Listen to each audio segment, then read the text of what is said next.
National Signing Day 2017 is in the books. The future stars of the Mountain West have made it official, signing letter of intents to play college football. Hi, I'm Jesse Kurtz in the Mountain West Network studio to give us a heads up on who may make the biggest impact going forward here in the Mountain West.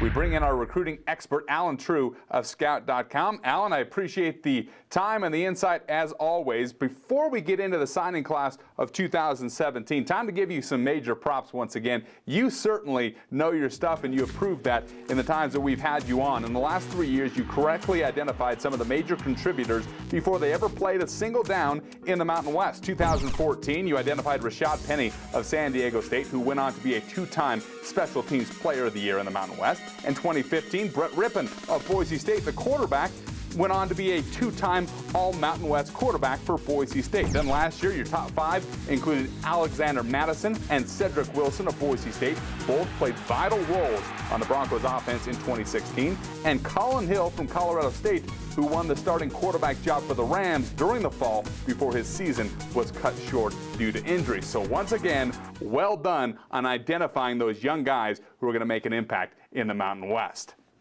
Well, now the pressure's really on this year, right? It always is, but you always deliver. Let's go on to 2017 and talk about some of the major signees in the Mountain West. We'll count them down as we always do from 5 down to 1. Number 5, let's start there. San Diego State is fresh off of back-to-back Mountain West championships, and we know Rocky Long loves to run the football. Big reason of that, Donnell Pumphrey, who is the Mountain West Offensive Player of the Year. But he may want to look to passing the ball a little bit more with your number 5 signee in the Mountain West.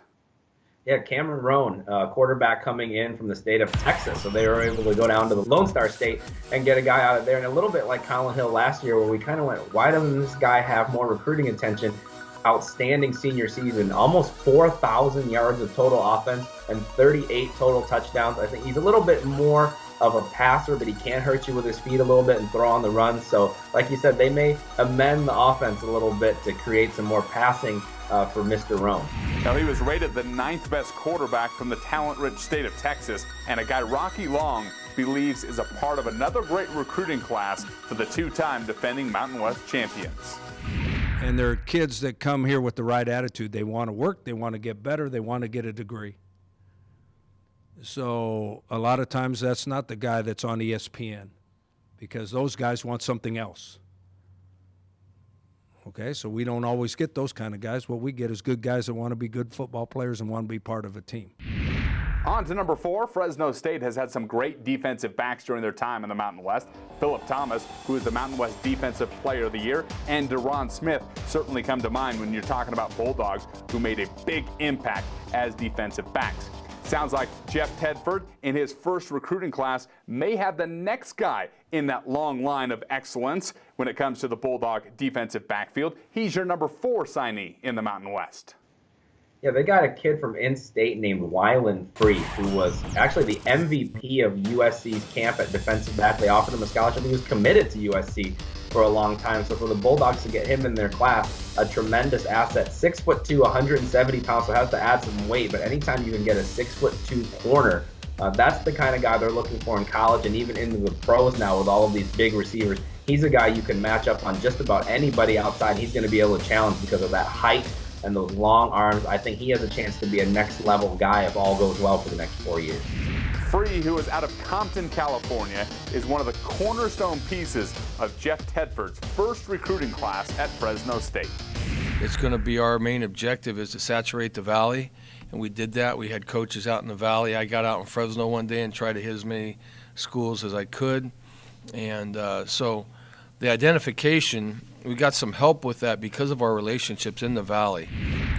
Moving on to number 3, Wyoming had a great run to the Mountain West Championship game in 2016, and I emphasize the word run. Of course, they love that power running game with Craig Bull as the leader in Laramie. Your number 3 signee will certainly help in that department with the Cowboys.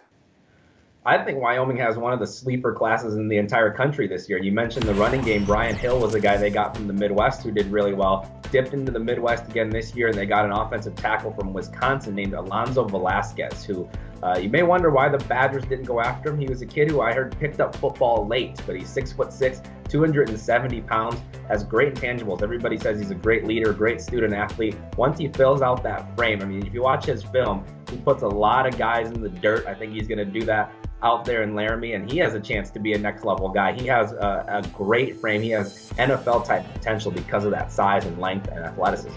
He's exactly the type of guy that Craig Bull is targeting these days as he continues to build something special. Velasquez actually took his official visit to Laramie when the Cowboys beat Boise State. Wins like that proved to be big selling points to all of Bull's recruits. The electric atmosphere that occurred at War Memorial Stadium. Many of these young men had an opportunity to do in season visits, and certainly the atmosphere had significantly changed. I think War Memorial in a short amount of time had transitioned into a great college atmosphere. More than halfway home, now on to number 2, and Boise State has an offense that attracts talent from around the country, and they really landed a big-time recruit as far as what I've read with their number 2, a guy that everyone around the country wanted, but he's headed to Boise. Yeah, Jermaine Brown is a kid from Virginia who had a Virginia offer. So for Boise to come all the way out there and get a kid who had some offers closer to home, a lot of Big Ten schools wanted him too. Michigan State, Wisconsin offered him. We have him listed as an athlete, so he could be a guy, like you said, who sees time on offense. Also was recruited by some schools as a cornerback, so he's going to give them some options. 5'11", 175-pound kid with speed. You may even see him contribute potentially as a return man. So just a versatile athlete who they can choose to play in a number of different spots. Well, there's no doubt Brown provides a ton of versatility, which is important to Brian Harsin and his staff. He says that was the theme in this year's class. If you look at our guys, they're kind of two-way players. They've got good ball skills, and that was something that we looked at, not necessarily because of the way the season went, that we have to have guys going out there just to intercept passes and all that, but we're just getting better football players, the guys that play football at more positions.